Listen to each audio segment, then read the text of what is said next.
notre conférencier de ce soir, le professeur Philibert Secrétan, parce qu'il va nous parler de Saint-Augustin. C'est d'ailleurs la fête de Saint-Augustin aujourd'hui. Et il a publié un excellent petit livre, je vous recommande très vivement, Chronique d'un débat séculaire, extrait et commentaire de la Cité de Dieu. Alors, je ne vais pas vous dire ce dont il va parler, parce que il va vous le dire vous-même. Mais, en tout cas, merci une fois, cher Philibert, d'être avec nous, parce que le 27 juin, déjà, vous avez fait le cadeau d'une très belle conférence, et maintenant, encore une autre. Alors, à toi, s'il te plaît. Merci beaucoup. J'espère que tout le monde m'entend. Je vais essayer d'élever la voix, pas pour être grondeur méchant, mais pour être entendu.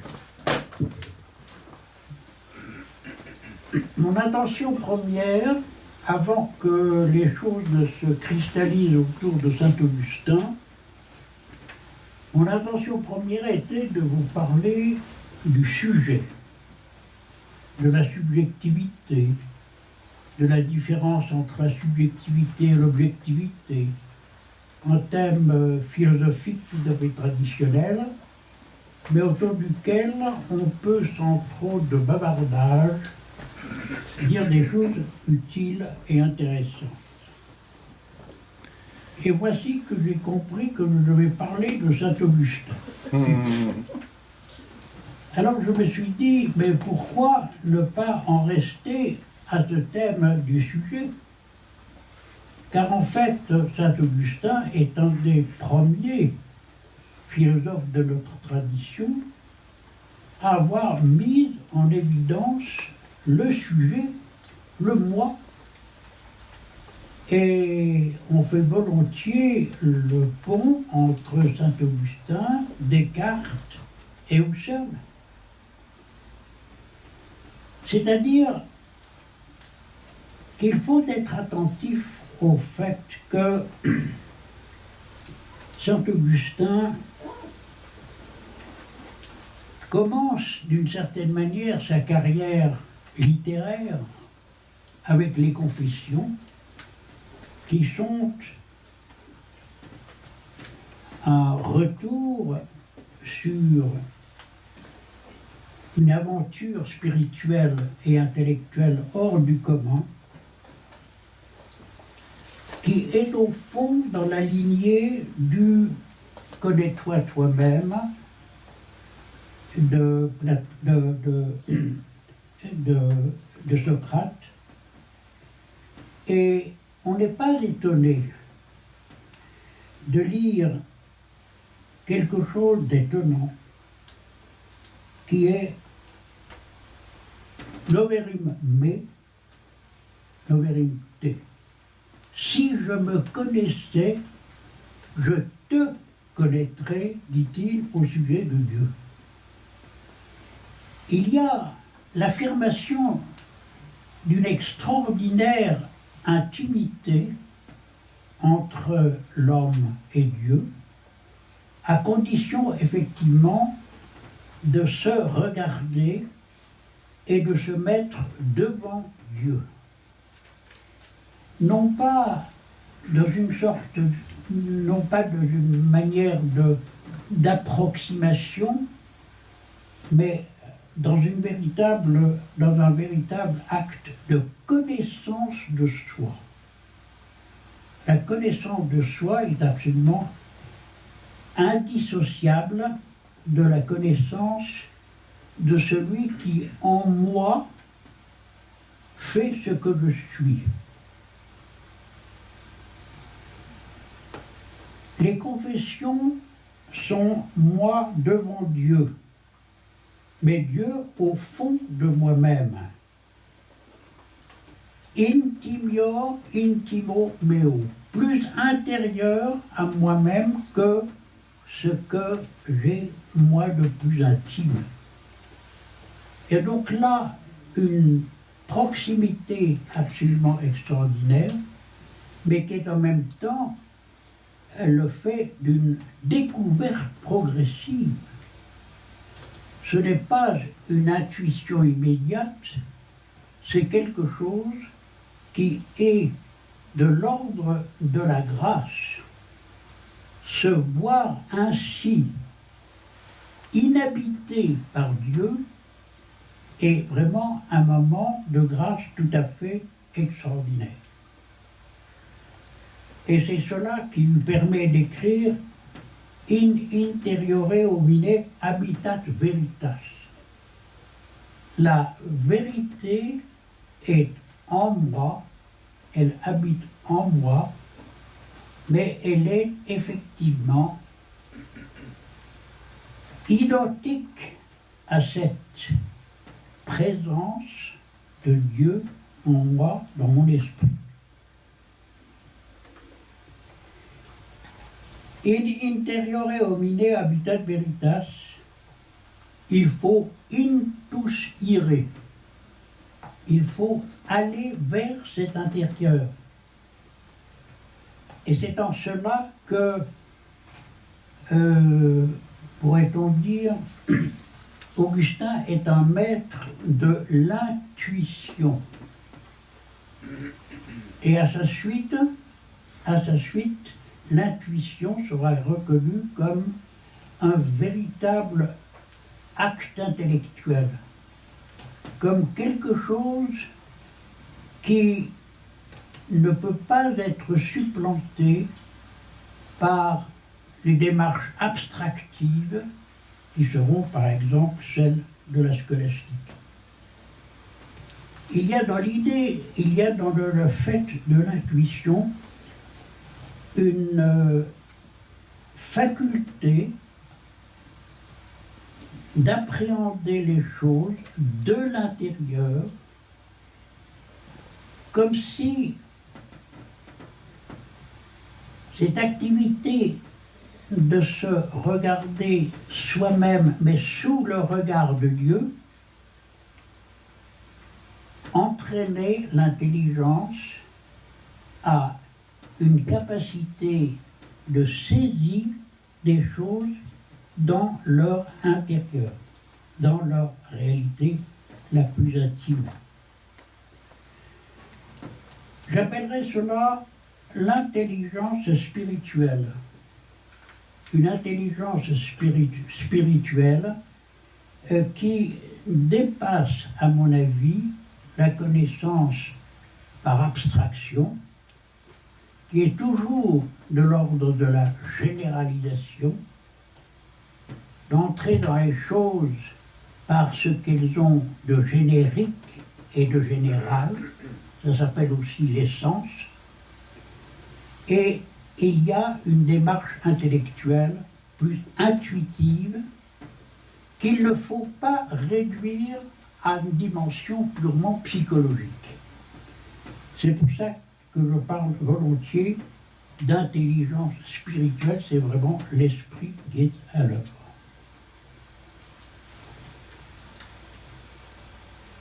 Lorsque on a rapproché le si fallo sum de Descartes, d'Augustin, et le cogito ergo sum de Descartes, on a fait quelque chose d'intelligent.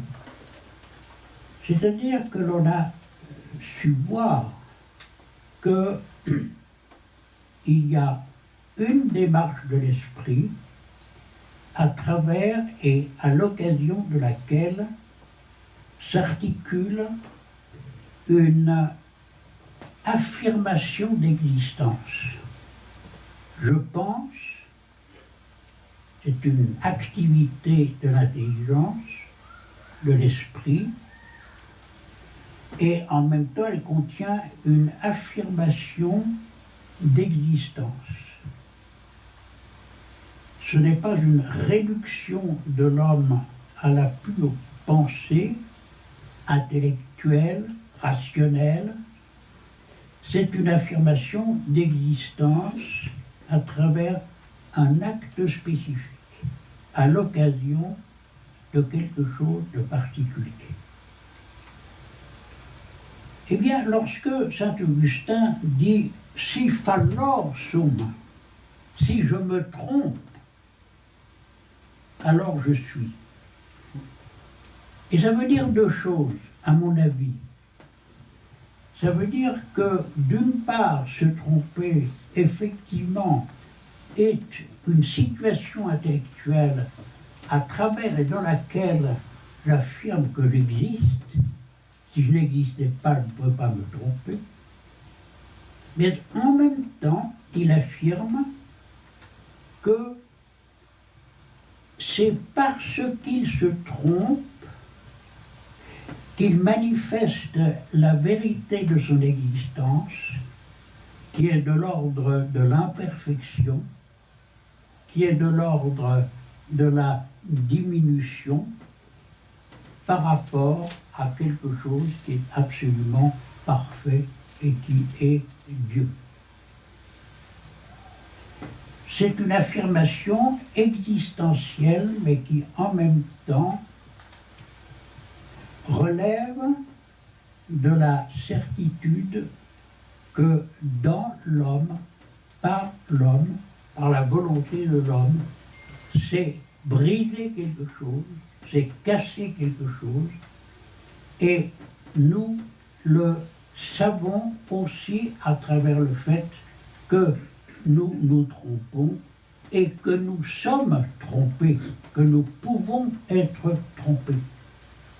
Donc, c'est une affirmation de la faillibilité de l'homme en même temps qu'une affirmation d'existence.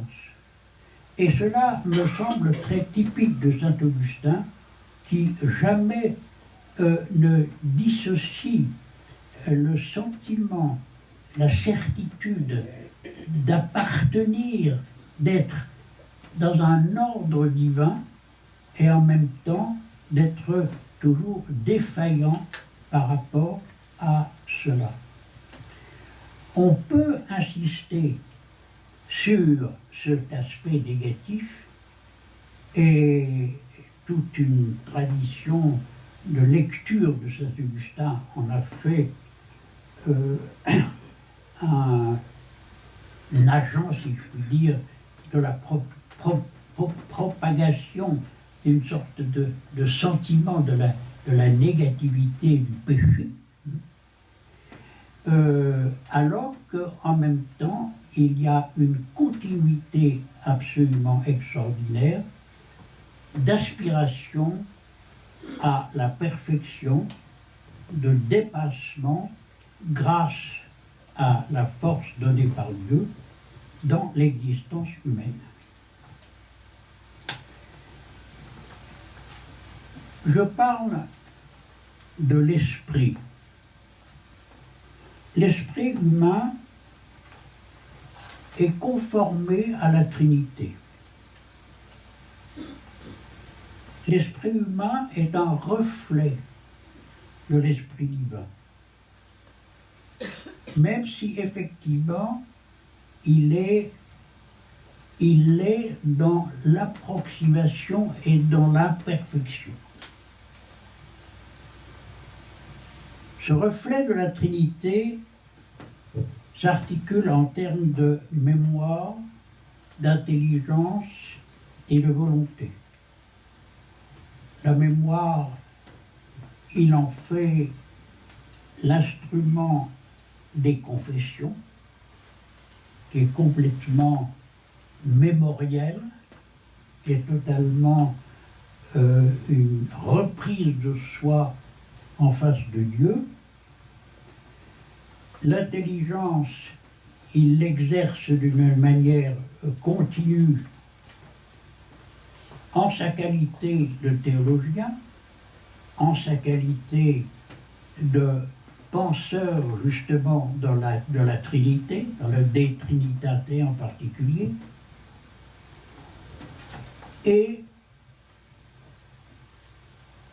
il est un des premiers philosophes, pourrais-je dire, à avoir fait de la volonté un objet d'analyse, un objet de contemplation en quelque sorte,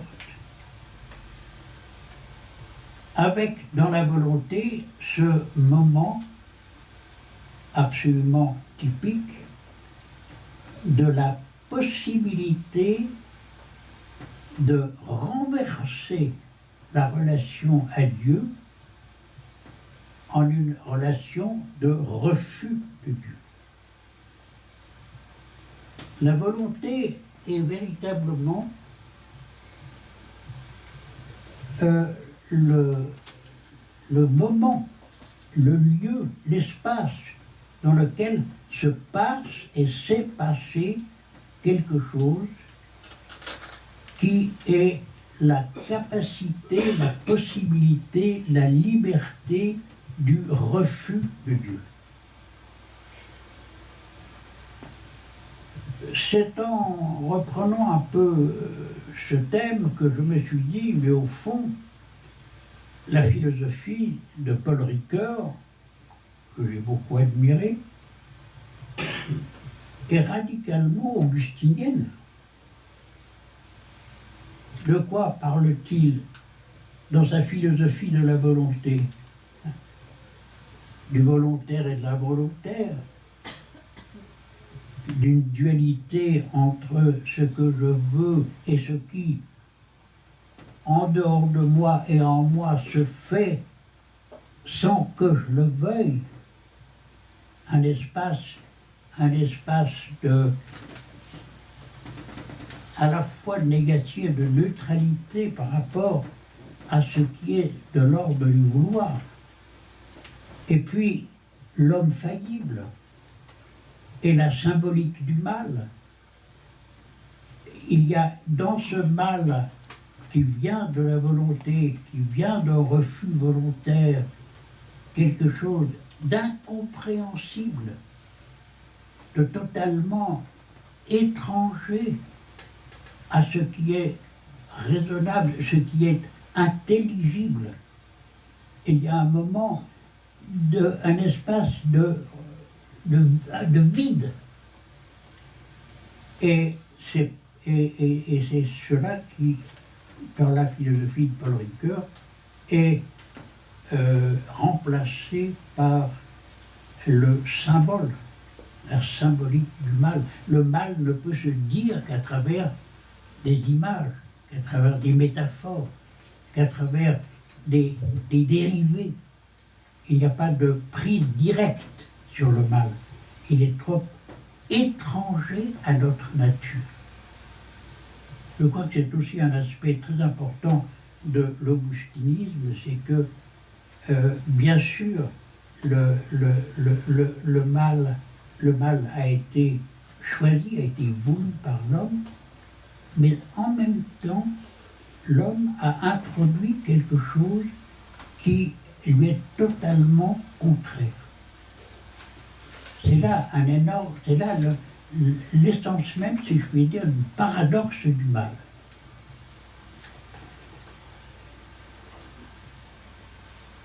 L'intelligence, est-ce qu'il y a une puissance comparable dans l'homme à l'esprit divin? D'une certaine manière, l'intelligence humaine est un reflet de ce qu'on pourrait appeler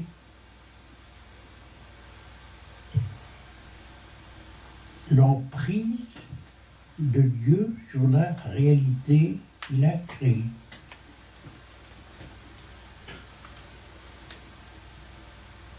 Mais l'intelligence humaine, dans ce qu'elle a de plus proche, pourrait-on dire, de l'intelligence divine,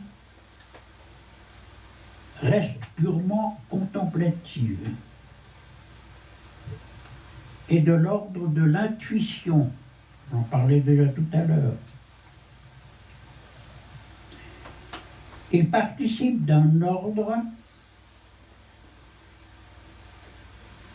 que cette intelligence reconnaît dans les choses et en lui-même. J'introduis ici la notion d'ordre, parce qu'elle est tout à fait essentielle dans la philosophie de de saint Augustin. La nature corporelle est soumise à un ordre qu'elle comporte, et la raison à un ordre qu'elle exprime. La volonté doit être ordonnée à une fin juste pour ne pas faillir. Gilson, dans son beau livre sur saint Augustin, a cette phrase très belle: Dieu joue vraiment à l'égard de l'âme le rôle que l'âme joue à l'égard du corps. Il lui confère l'ordre qui est la loi même de l'univers. C'est une phrase absolument extraordinaire, je la répète. Dieu joue vraiment à l'égard de l'âme le rôle que l'âme joue à l'égard du corps. Il y a une analogie d'une profondeur étonnante. Il lui confère l'ordre qui est la loi même de l'univers. Ici, Étienne Gilson met bien en relation l'idée de l'ordre et l'idée de la loi. Et c'est très important parce que toute la problématique politique dans la cité de Dieu va être de savoir quel ordre, c'est-à-dire quelle loi, quelle législation, quelle légitimité la société humaine peut-elle se donner pour précisément qu'elle soit soumise à quelque chose qui l'ordonne à ce qui est au-dessus d'elle-même.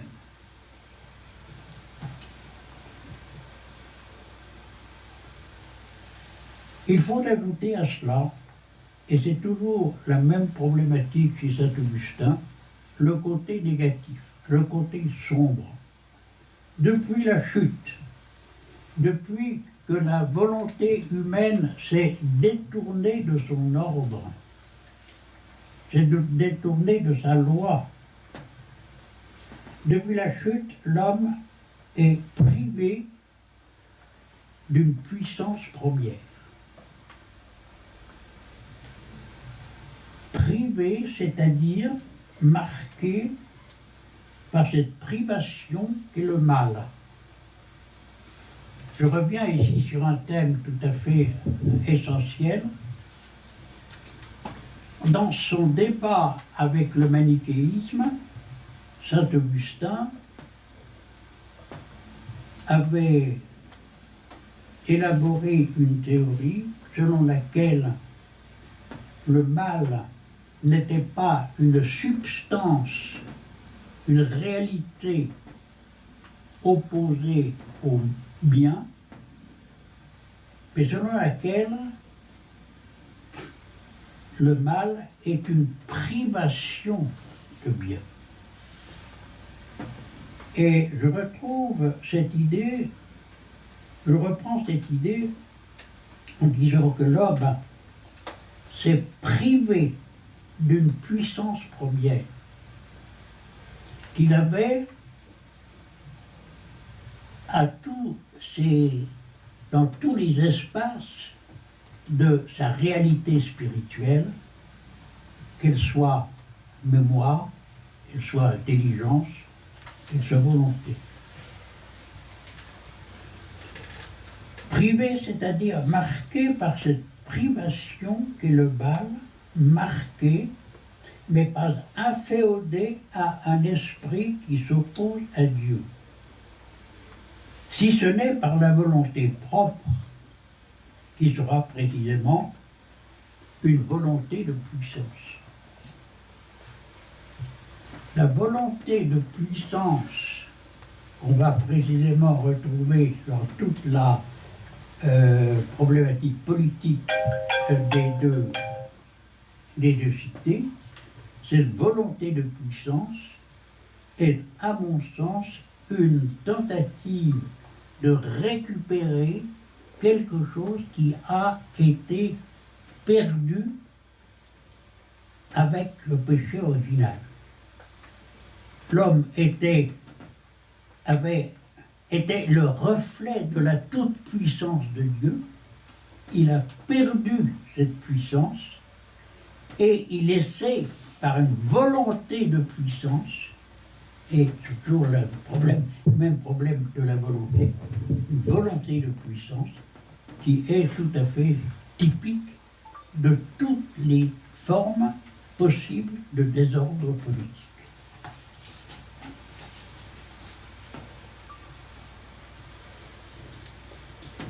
Les confessions de saint Augustin sont d'une certaine manière un acte mémoriel de naissance.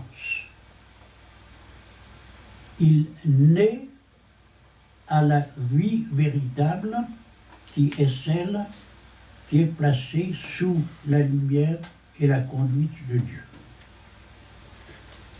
Et la cité de Dieu est un testament. C'est son dernier ouvrage, c'est son dernier livre. Je lui ai moi-même consacré ce qui sera peut-être mon dernier livre. Excusez ce rapprochement. C'est un testament dans lequel il essaie de rendre compte de ce que n'est plus seulement la vie du je, la vie du moi, la vie du sujet se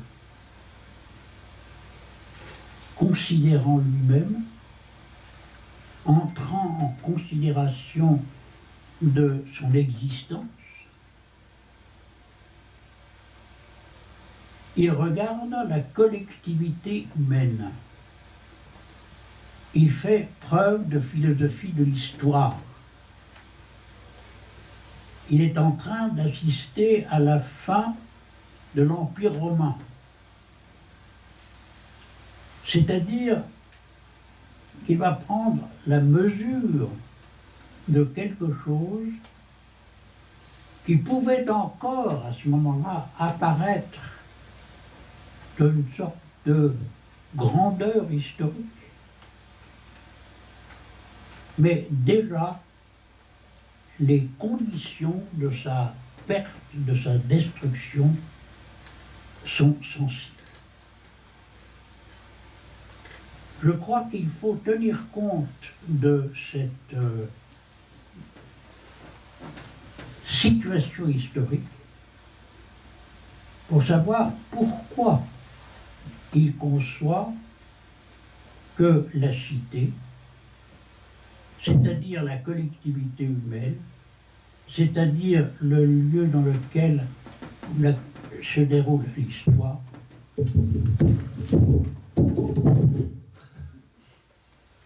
pardon.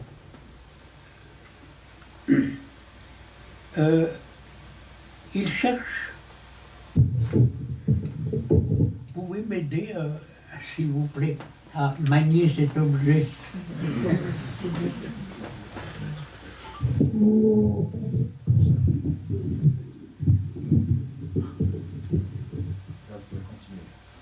Il y a beaucoup de négativité là-dedans.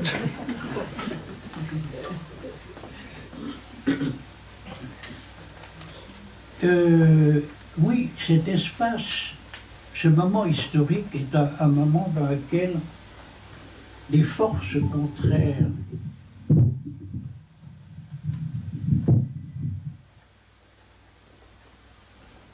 se manifestent, dans lequel se manifeste que il y a dans cet empire quelque chose qui le conduit à sa corruption, et en même temps, il y a dans cet empire quelque chose de grand, quelque chose de durable, quelque chose qui manifeste que l'homme peut vivre, que les hommes peuvent vivre ensemble, à condition effectivement de respecter un ordre des choses. Et tout le projet d'Augustin est ici de déterminer, de trouver comment cet ordre dont on a vu tout à l'heure qu'il s'agissait en fait d'une loi et d'une loi divine, peut trouver à se formuler, à s'imposer dans la société humaine. La société humaine, même pécheresse, peut subsister dans un ordre qu'il convient à la philosophie de définir. Ordre moral et social opposé au désordre. Un ordre qui se distingue de la grâce et qui pourtant en procède. La cité mauvaise a aussi en tant que cité un ordre, mais qui relève d'une puissance qu'il n'a pas, mais que vont imiter tous les tyrans qui la défigurent. Je crois que c'est l'essentiel des deux cités. Il y a une cité de Dieu, il y a une cité du mal, mais il y a surtout une cité humaine qui, par la recherche d'un ordre raisonnable, peut malgré tout se conformer à la loi divine. Nous sommes dans un entre-deux. Nous sommes dans quelque chose qui n'est pas définitivement réglé, mais dans lesquelles les règles du jeu peuvent être respectées à condition d'être connues. Augustin finalement oppose, au sens véritable d'une opposition, la véritable puissance de Dieu et la volonté de puissance de l'homme.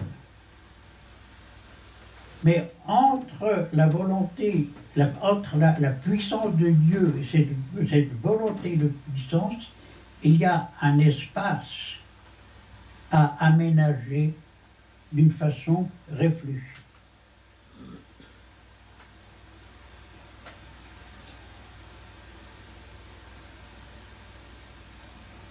Mille ans après que Augustin ait dessiné, décrit, révélé cet entre-deux où un ordre humain est possible, Pascal, Augustinien Duras, à qui j'ai également consacré un petit ouvrage, a opposé deux états de vie, le corps et l'esprit. Et il situe entre deux le domaine de l'ordre rationnel de la science. Avec Augustin, il place l'ordo amoris, l'ordre de l'amour, qui a été réhabilité par Max Scheler en particulier, infiniment au-dessus des deux ordres parce qu'il est surnaturel. On sent l'influence forte de saint Augustin sur Pascal. Et je le cite parce qu'effectivement, l'analogie est profonde entre cette idée d'un ordre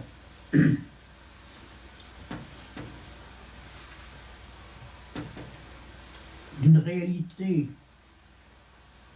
de raison qui est intermédiaire entre un pôle positif et un pôle négatif. Le pôle négatif chez Pascal, c'est pas simplement le côté charnel de l'homme, c'est le divertissement, c'est l'inattention à l'essentiel. C'est ce quelque chose dans lequel les âmes se perdent. À l'opposé, il y a l'ordre du cœur, l'ordre de la charité, et entre deux, une voie de raison. Une voie de raison qu'il emprunte, Pascal, notamment comme mathématicien, notamment même comme fabricateur d'une machine à calculer pour aider son père dans son travail de percepteur.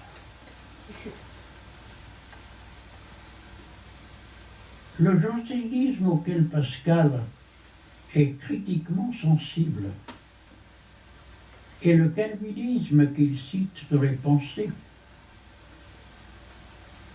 vont rétablir l'ascèse dans le monde et opérer un remembrement significatif d'un augustinisme tardif énervé. Il sépare durement ce qui revient à Dieu, savoir le sort qui nous est réservé, et ce qui est de l'homme et de son état dans le monde. Puis on introduit dans le monde une séparation entre ce dont l'homme est moralement responsable et ce qui relève d'une logique des besoins naturels. Ce moralement va progressivement remplir tout le champ de la religiosité moderne, et cette logique moderne des besoins est au principe de la rationalité économique. Y a-t-il encore un rapport entre l'ordre selon saint Augustin et ce que nous devons, malgré tout, appeler l'ordre du monde? Personnellement, je vois s'affronter ou se mesurer deux ordres. Un ordre de justice et de paix, certes à la mesure de l'homme faillible, et un autre ordre désordonné qui finalement procède d'une pure volonté de puissance. Puis donc insister sur l'idée que la volonté de puissance est une sorte de revanche prise sur la perte d'une véritable puissance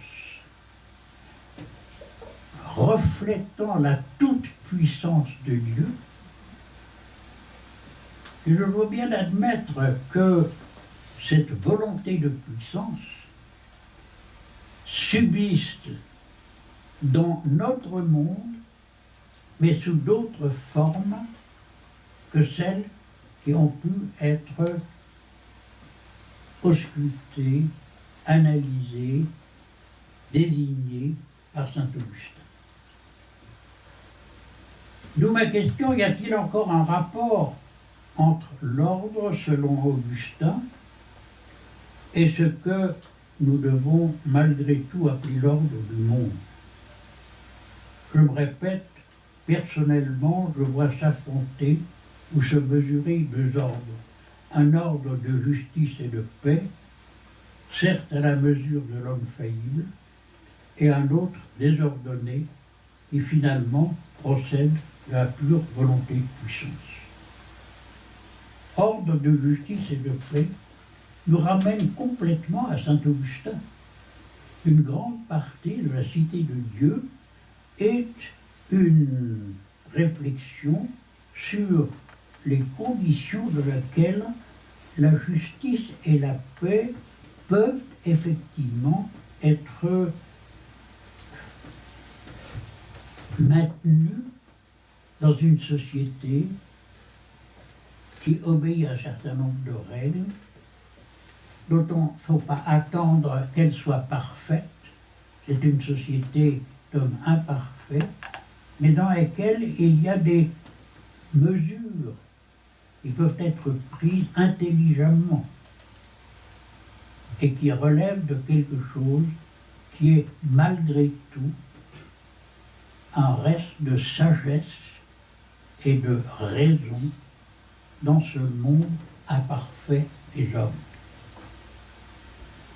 L'ordre de justice, Augustin en traite longuement, comme signalant l'excellence de la res publica. L'autre ordre a pris, il y a 2 siècles, la forme bien connue du capitalisme. Ces 2 ordres s'entrecroisent aujourd'hui dans le monde réel au risque de se confondre sous prétexte de liberté. Je m'explique.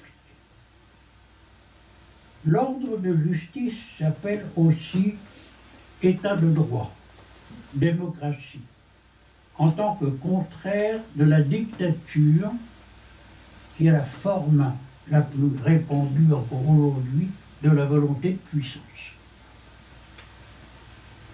C'est l'ordre de la cité humaine. Eh bien, il y a un autre ordre qu'il ne suffit pas d'appeler économique et de ramener à un système de besoins et d'échanges, mais qui a pour objet le monde qui, à travers la production, se crée lui-même, et c'est l'ordre capitaliste. Un monde se crée lui-même parce qu'il ne veut plus être le monde d'un créateur. Lorsque Max Weber fait remonter le capitalisme à l'esprit du protestantisme, le thème dominant est celui de la modestie et de la sobriété, vertus ascétiques qui, d'origine monastique, peuvent être pratiquées dans le monde. Ce sont alors des vertus cultivées dans l'économie domestique, mais qui vont se traduire par la séparation entre les biens acquis que l'on dépense et ceux que l'on épargne. L'accumulation de l'épargne crée le capital, qui alors s'investit dans des entreprises de production, c'est-à-dire créatrices de richesses, elles-mêmes à capitaliser. Et le travail qu'évoque le ora et labora monastique, et qui a une place de choix dans l'éthique traditionnelle, est totalement impliqué dans la production qui excède les besoins réels et qui doivent être commercialisés. La machine aidant, la production excède de loin les besoins, ce qui oblige de les créer par la publicité. Voilà bien l'ordre, c'est-à-dire le désordre raisonné qui constitue le monde. Il faut ici parler du monde au sens d'un tout gouverné par, d'une part, une rationalité qui cherche à harmoniser par exemple, des exigences de liberté et de solidarité, qui cherchent à perfectionner moyens et méthodes de soulager. Et d'autre part, une volonté de puissance, dont nous disons qu'elle cherche à compenser son impuissance essentielle. Compenser son impuissance essentielle. C'est dans cela que le monde capitaliste est un désordre fondamental, mais qui a la cohérence d'un ordre. Il ne suffit plus de dire, avec saint Augustin, que l'ici-bas est un monde où, en attendant, le mal peut prendre le masque du moindre mal, et le bien est menacé de faiblesse. Il nous faut admettre que dans le monde d'aujourd'hui, notre pèlerinage sur Terre se déroule dans un double paysage, fait de périlleuses tentatives de maintenir un certain ordre de justice dans le désordre rationnel du capitalisme mondial. C'est dans cette situation qu'il m'a semblé intéressant de revenir effectivement sur les deux cités selon saint Augustin, qui nous oblige à nous demander quel est l'entre-deux. L'entre-deux, c'est la cité réelle. Le chrétien y chemine. C'est un lieu de passage. C'est un espace dans lequel il nous faut attendre. Mais en attendant, il faut bien qu'une société soit organisée. Il faut bien qu'il y ait des droits et des devoirs. Il faut bien qu'il y ait des conditions de conflit et des conditions de résolution de ces conflits. Je crois que nous sommes tous attentifs à cette dimension de ce que j'appellerais les possibilités d'une politique augustinienne. Mais voilà qu'un autre aspect est venu se greffer là-dessus. C'est pourquoi j'ai passé, vous me pardonnerez ces sauts historiques, de saint Augustin à Pascal, de Pascal au capitalisme, de quelque chose qui est encore dans une tradition de réflexion mesurée, mais où déjà on sent que quelque chose va déraper. Et c'est pourquoi j'ai passé de Pascal, janséniste, dans son regard, si je puis dire, pas dans son cœur, à ce qui est, selon ce grand livre de Max Weber, la naissance, les conditions de possibilité du capitalisme introduites par une certaine éthique,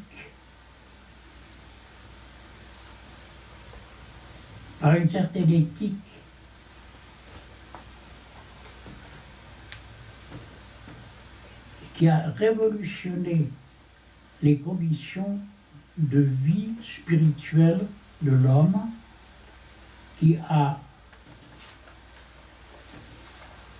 ramené un certain nombre de problèmes à une dimension que nous avons de la peine, évidemment, à analyser. Je crois qu'il faut que je m'arrête parce que je suis fatigué. Merci beaucoup.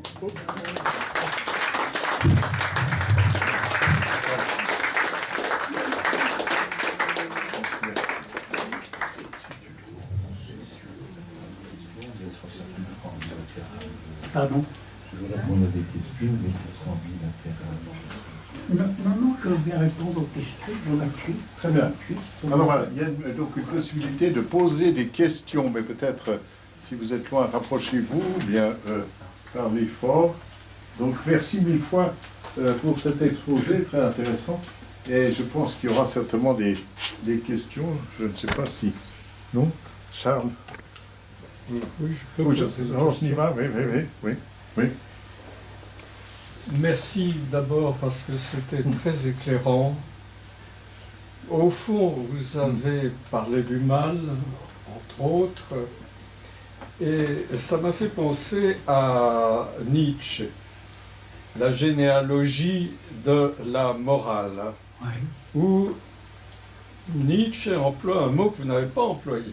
Vous employez le mot péché, lui il emploie le mot dette, en disant ce Dieu transforme l'homme en un éternel débiteur qui amène l'esclavage, le servage dans la société ancienne comme dans les sociétés modernes. Et finalement, c'est lui qui se sacrifie pour racheter la dette. Alors, cette argumentation qui est au cœur de Nietzsche, à savoir, finalement, votre Dieu essaye de racheter une dette qu'il a lui-même créée. Comment est-ce que saint Augustin aurait répondu à ça?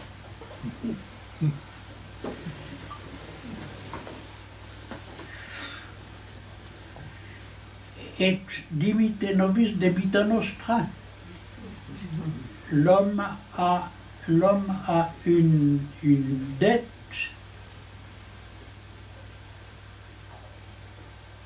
L'homme a une dette.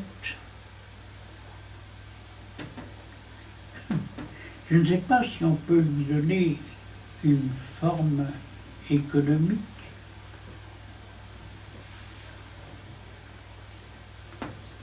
L'homme est endetté. Et je crois que c'est une manière de dire qu'il a justement perdu sa puissance. Il n'est plus capable de... Il n'a plus le capital nécessaire.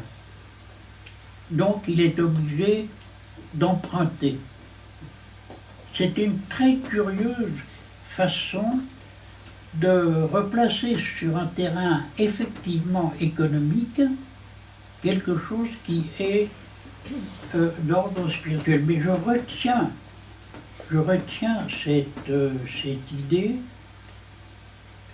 Je mets votre remarque en rapport avec ce que je crois être un moment tout à fait crucial, qui est cette perte de la puissance. On peut dire que c'est cette perte de la puissance qui rend l'homme débiteur. Alors, que peut signifier à ce moment-là l'idée d'un rachat? Je pense que c'est une idée qui provient de tout à fait ailleurs, qui provient de l'idée que l'homme est tombé dans un esclavage. Au fond, si vous voulez bien, ce que j'appelle la perte de la puissance est une perte de la maîtrise. Et la perte de la maîtrise, c'est la perte d'un statut de maître. Et la perte du statut de maître enfonce l'homme dans la condition de l'esclave. On pourrait reprendre ici la dialectique du maître et de l'esclave chez Hegel. Mais ce n'est pas le sujet. À partir de ce moment-là, l'esclave ou bien se reconnaît esclave et appelle à un rachat, ou bien effectivement il joue les maîtres. Il y a un mime qui s'installe et qui fait que l'esclave qui ne reconnaît pas son esclavage joue la maîtrise du maître. Alors il y a là deux figures qui se rejoignent, si vous voulez, celle effectivement de la perte de la maîtrise et celle de la condition d'esclave qui refuse l'esclavage. J'espère que j'ai répondu à votre question. Merci. Oui, Paul? Merci beaucoup, c'était passionnant. J'aimerais introduire dans votre propos, vous poser une question au sujet de l'anthropologie, parce qu'en fait, vous avez commencé en parlant de la vision de l'homme qui se reconnaît comme limité, et puis on termine avec la toute-puissance, avec une autre image de Dieu, avec une autre image de l'homme, n'est-ce pas, l'homo deus en quelque sorte. Et ces deux images de l'homme sont culturellement enracinées.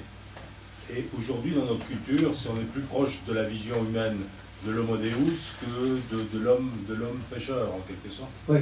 créé à l'image de Dieu.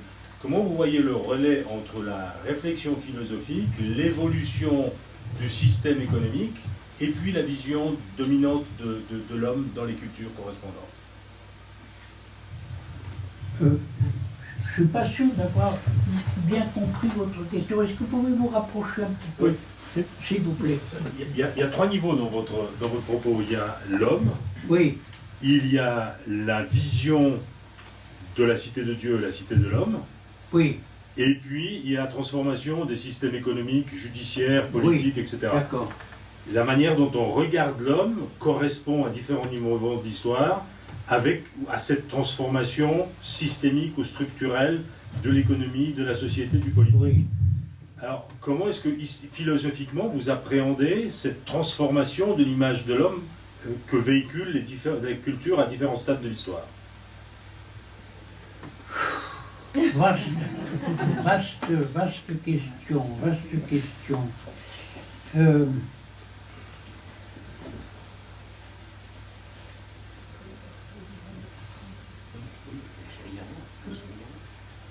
Je pense effectivement une transformation de la situation intellectuelle a changé après le Moyen-Âge. Avec Saint-Augustin, nous sommes avant l'avènement du Moyen-Âge, avant l'avènement d'une cité qui risque à tout moment de se confondre avec l'Église.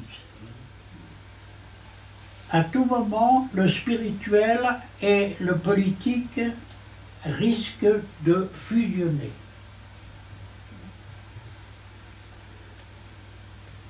Qu'est-ce qui s'est passé ensuite?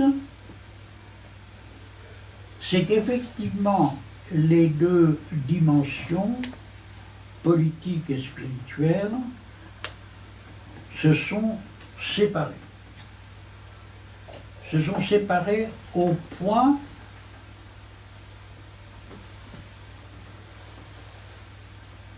que l'homme a été en quelque sorte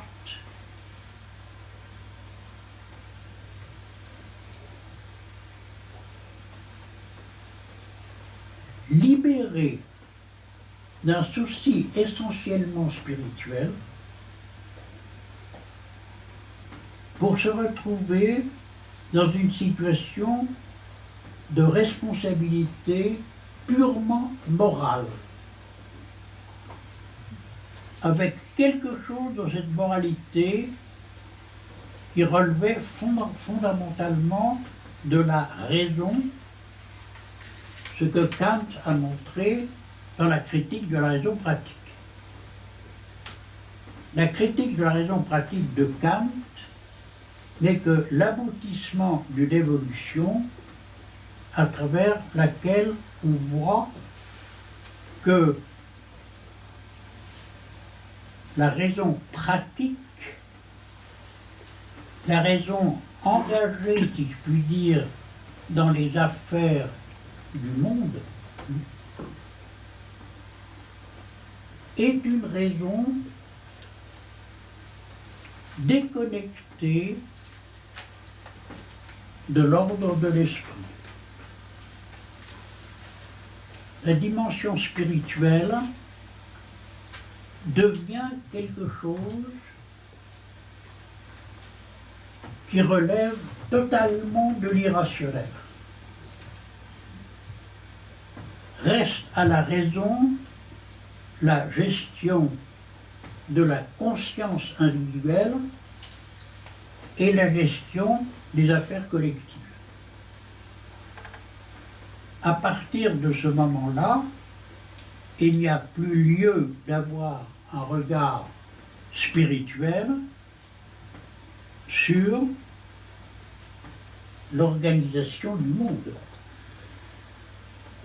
Et c'est à ce moment-là qu'il y a une rationalité que j'appellerais éthique, j'appelle ici l'ordre de la justice et de la paix,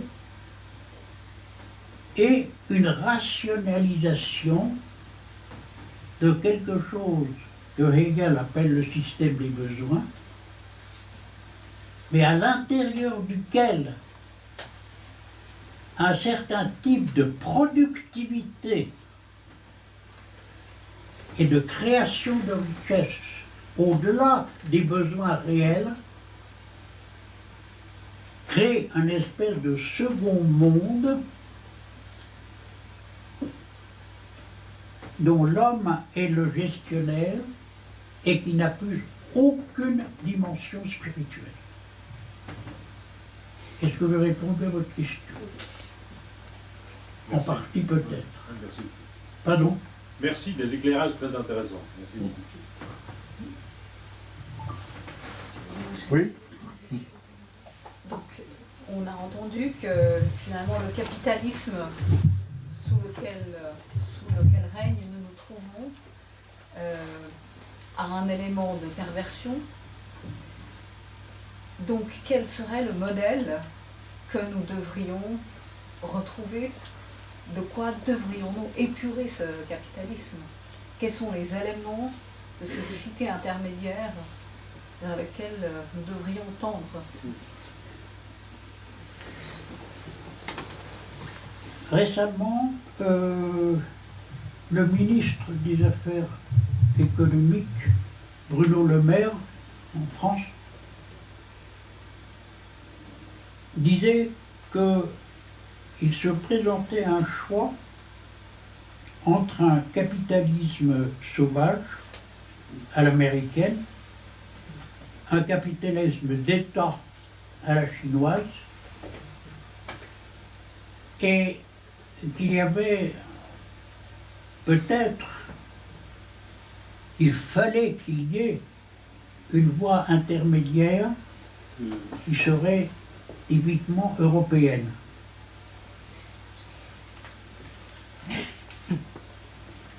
Bien sûr, on voit des modèles de société. Mais ce que cette remarque fait jaillir, c'est l'idée qu'il n'y a pas d'alternative au système capitaliste. Il est complètement assimilé au monde. C'est donc à l'intérieur d'un système capitaliste qu'il faut choisir, si je puis dire, entre des extrêmes et malgré tout tenir, je dirais, une espèce de pari pour la raison. C'est évident, c'est juste si l'on admet que le capitalisme fait partie intégrale du système économique dans lequel le monde fonctionne. qu'on ne peut plus on ne peut imaginer que, si je puis dire, des parenthèses ou des marges, mais qui seraient toujours à l'intérieur d'un système. Même s'il y a des petites collectivités qui essaient de vivre autrement que sur le mode du capitalisme, ils vivent à l'intérieur d'un système qui est radicalement capitaliste. C'est le système des besoins tel que nous le connaissons, tel qu'il fonctionne aujourd'hui. Et il faut bien se rendre compte qu'il est mauvais. Mais personne ne voit d'alternative, sinon quelque chose de plus raisonnable à l'intérieur de quelque chose qui, structurellement et fondamentalement, par le mode même de la production, n'est pas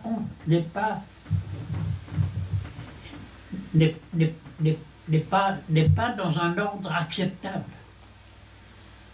Nous vivons dans quelque chose qui n'est pas acceptable, mais que nous devons accepter tous les jours.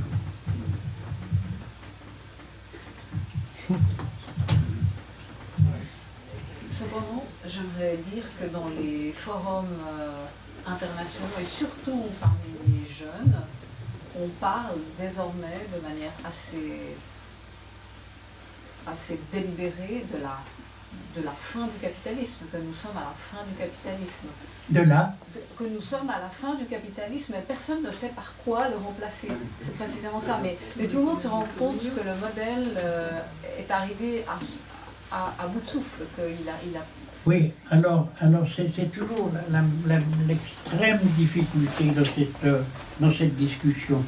C'est que, ou bien on parle des modalités, comment est-ce que ça fonctionne? Ça pourrait fonctionner autrement. Mais est-ce qu'on s'interroge véritablement sur le principe même? Comment, je pose la question autrement, comment rendre, par exemple, au travail sa dignité, alors que le travail est complètement écrasé par les procédures de production? Essayez de réfléchir sur ce que signifie le mot travail, sur que l'ensemble des valeurs qui sont véhiculées par le travail et ce que dit production.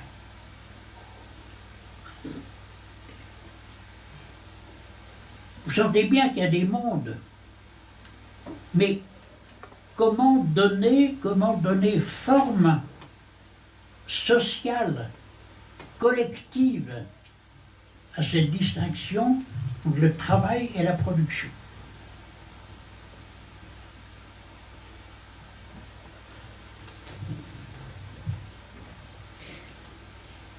Moi, j'aime mieux un balayeur de rue qu'une machine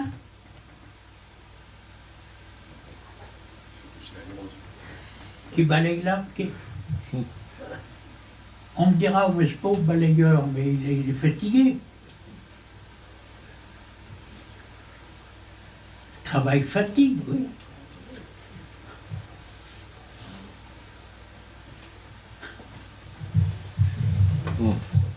Enfin, je ne sais pas si j'ai répondu à votre question, mais c'est extrêmement difficile parce que il y a dans l'idée du monde, le monde contient de l'acceptable et de l'inacceptable. Le monde est toujours appelé à se corriger, à se réformer, mais il y aura, à mon avis, il y aura toujours dans le monde des aspects négatifs. Oui, madame.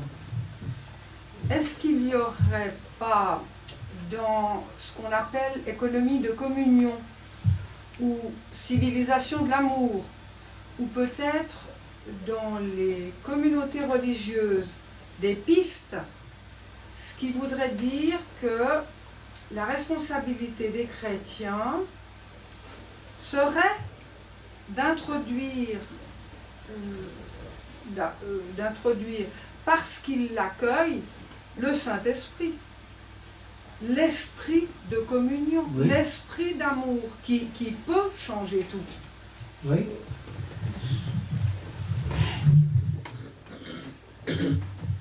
C'est bien le fait que dans ce monde, il doit y avoir des contre-exemples. Il doit y avoir des espaces de refus. Il doit y avoir des espaces d'opposition. Mais il ne faut pas imaginer que ça puisse être un modèle collectif global. Il faut, je dirais même, que ça doit rester des espaces de protestation. Du levain dans la pâte, a dit Ça quelqu'un. peut être le levain dans la pâte, oui, mais je ne sais pas si c'est une bonne image. Je ne sais pas si c'est une bonne image. Moi, je vois beaucoup plus des zones, des espaces de résistance, de refus, mais qui ne se prennent pas pour une alternative. Le refus n'a pas, à mon avis, n'a pas la puissance d'une alternative.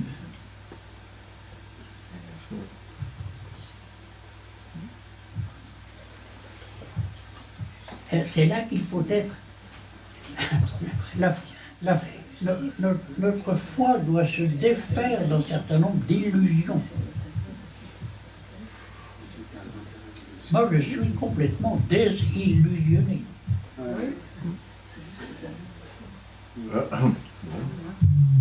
Est-ce qu'il y a encore une question sans cela? Ah oui, Noé, mais viens plus près pour parler. Oui. Vous m'entendez là? Oui. J'ai une question qui a totalement rien à voir avec ce que vous avez dit.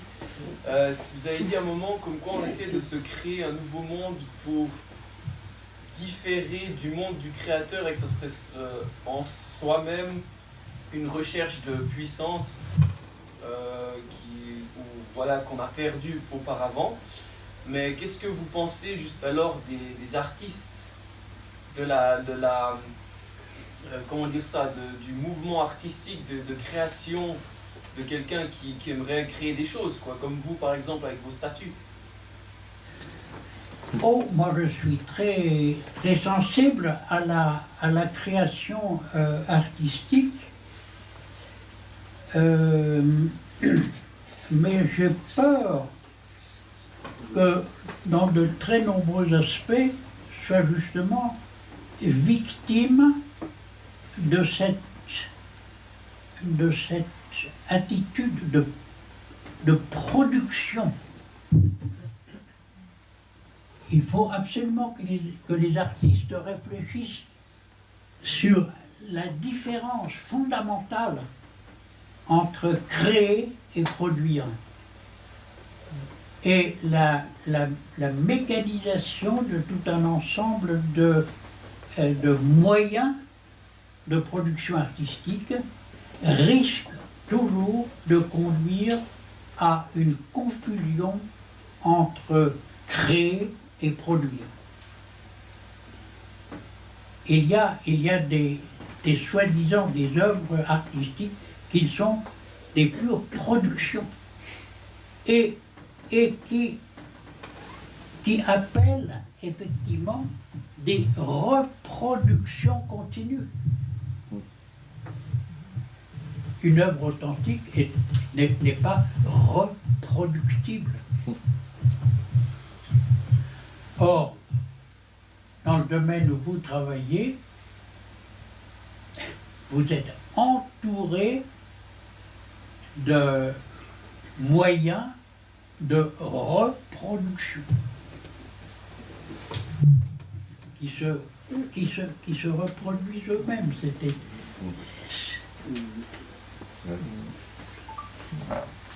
Très bien. Eh bien, merci, cher Philibert, de ces lumières, et merci aussi de toutes ces questions. Et je crois qu'on va pouvoir continuer le dialogue informellement. Et là, grâce à Yves Reichenbach, on a quelques petites gâteries qui nous attendent sur le plan, je dirais, de la nourriture. Donc, ne partez pas en courant, c'est pas encore le moment. Voilà, merci beaucoup.